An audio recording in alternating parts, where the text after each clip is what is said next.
नमस्कार दोस्तों, मैं अवधेश कुमार। आज हम बताने वाले हैं कक्षा 12 की गणित चैप्टर अभियोग से। तो सवाल है हमारा, मान लीजिए कि ए की जो मान है 2 4 3 2 है, ये बी का मान है, ये सी का मान है। तो निम्नलिखित के मान ज्ञात कीजिए। तो मान हमें ज्ञात करना है, देखो ज्ञात करना है। तो पहला नंबर देखो कैसे हल करते हैं।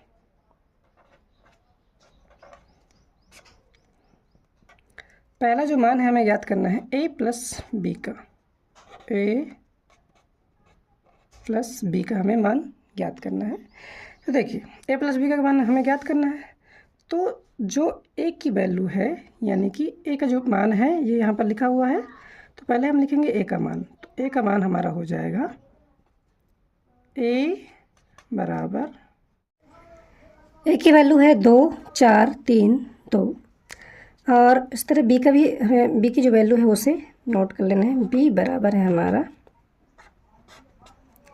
1 3 -2 5। ये हमारी ए की वैल्यू है और ये हमारी बी की वैल्यू है। अब जब दोनों की ये वैल्यू लिख गई तो हमें ज्ञात करना है ए प्लस बी का मान, यानी हमें ज्ञात करना है ए प्लस बी का वैल्यू। देखिए अब यहाँ पर हम क्या करेंगे कि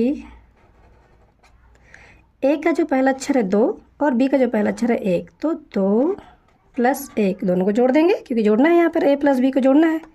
अब यहाँ पर क्या करेंगे, इसका 4, इसका 3, उस तरह इसका -2 और ये 3, इस तरह इसका ये 2 और 5। हमने सभी को जोड़ देना है। तो देखिए कितना हो जाएगा। तो हमारा हो जाएगा 2 और 1 3, 4 3 7, -2 और प्लस का 3 है तो प्लस माइनस घट जाएंगे, तो बचेगा हमारा 1 प्लस का और 5 2 7। ये हमारा आंसर आ गया ए प्लस बी का। ये हमारा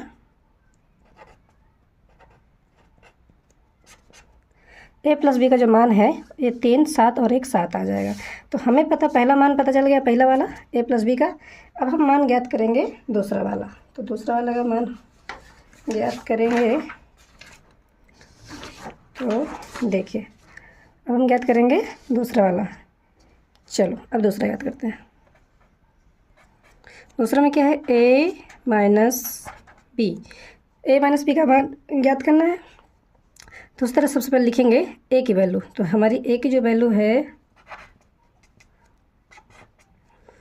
2 है, 4 है, 3 है, 2 है। अब लिखेंगे बी की वैल्यू। बी की जो वैल्यू है वो 1 3 -2 5। ये ए की है और ये हमारी बी की है। अब देखिए अब इसकी ज्ञात करनी है हमें, यानी कि ए माइनस बी की वैल्यू ज्ञात करनी है। तो देखिए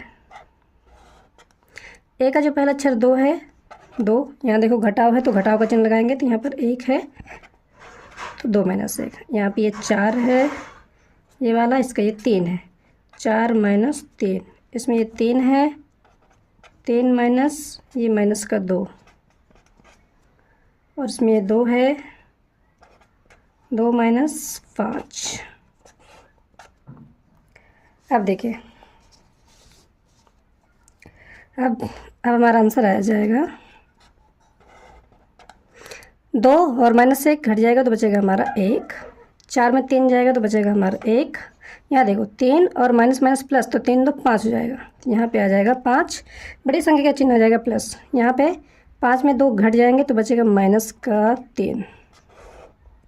तो ये हमारा आंसर है ए माइनस बी का। ये हमारा आंसर आ गया ए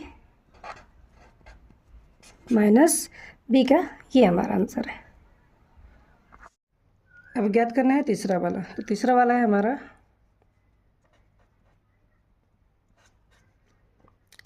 3a माइनस सी। तो देखिए 3a - सी है। तो देखिए पहले हमें ए की वैल्यू पता करनी। ए की वैल्यू जो है, जो ए का मान है वो है हमारा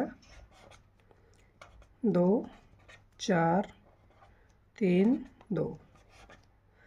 तो देखिए यहाँ हमें 3a करना है, तो a की तो वैल्यू पता है, लेकिन 3a की नहीं पता, तो सबसे पहले हम 3a के वैल्यू पता करेंगे। तो 3a बराबर हो जाएगा, देखिए 3। अब पहले ये यहाँ पर हमारी a की वैल्यू है 2 4 3 2।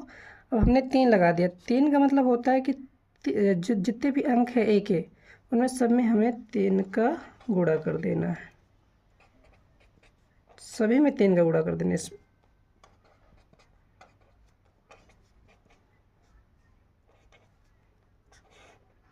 देखो इसके a के सभी अंकों में हमने a का गुणा कर दिया, तो अब हो जाएगा इसकी वैल्यू 3 दूनी 6, 4 तेई 12, 3 त्रिका 9, 3 दूनी 6। तो ये हो गया हमारा 3a। यहाँ पर हमें निकाला 3a की वैल्यू। अब हमें ज्ञात कर लेना है 3a की वैल्यू पता हो गई, c की वैल्यू ये वैसे भी पता है, यहाँ पर है। तो अब हम निकाल लेंगे 3a माइनस c की वैल्यू। तो देखिए 3a की जो वैल्यू है वो हमारी यहाँ पर लिखी है 6 12 9 6, माइनस जो c की वैल्यू है, c की वैल्यू है हमारी, c की वैल्यू इधर लिखी है माइनस का 2 5 3 और 4। अब देखिए अब हम क्या करेंगे कि 3a माइनस c करेंगे, तो इनमें इन दोनों को क्या करेंगे, हम घटाएंगे। तो देखिए ये हो जाएगा 6 और ये माइनस और माइनस प्लस, इन प्लस का 2, ये यहाँ पर है हमारा 12 और यहाँ माइनस का हो जाएगा 5, यहाँ पे 9 और ये माइनस का हो जाएगा 3, यहाँ पे 6 है, ये माइनस का हो जाएगा 4। तो हमारा निकल के आ जाएगा 6 2 8, 12 में 5 जाएंगे 7, 9 में 3 जाएगा 6 और 6 में 4 जाएगा 2। तो इस तरह से हमारा जो मान आ गया 3a माइनस c का जो वैल्यू है वो यहाँ पर आ गया। ये हमारा तीसरे का आंसर है।